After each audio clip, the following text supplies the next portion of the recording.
জুলাই শহীদ স্মৃতি ফাউন্ডেশনে 100 কোটি টাকা অনুদান দিয়েছেন প্রধান উপদেষ্টা।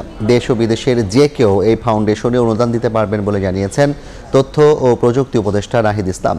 সন্ধ্যায় ফরেন সার্ভিস একাডেমিতে সংবাদ সম্মেলনে তিনি বলেন, ছাত্র জনতার আন্দোলনে 800 মানুষ শহীদ ও প্রায় 20,000 মানুষ আহত হয়েছেন। আহতদের চিকিৎসা সহযোগিতাই হবে ফাউন্ডেশনের প্রথম কাজ। দৃষ্টি হারানো সবার জন্য বিদেশ থেকে চিকিৎসক দল আনার প্রক্রিয়া চলছে বলেও জানান তিনি। এছাড়া শহীদ পরিবারকে করা হবে সহযোগিতা।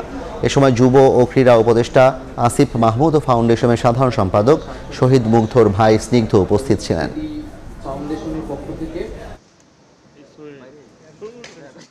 যেই কার্যক্রমগুলি থাকবে তার মধ্যে অন্যতম হচ্ছে জরুরি আর্থিক সহায়তা। বর্তমানে যারা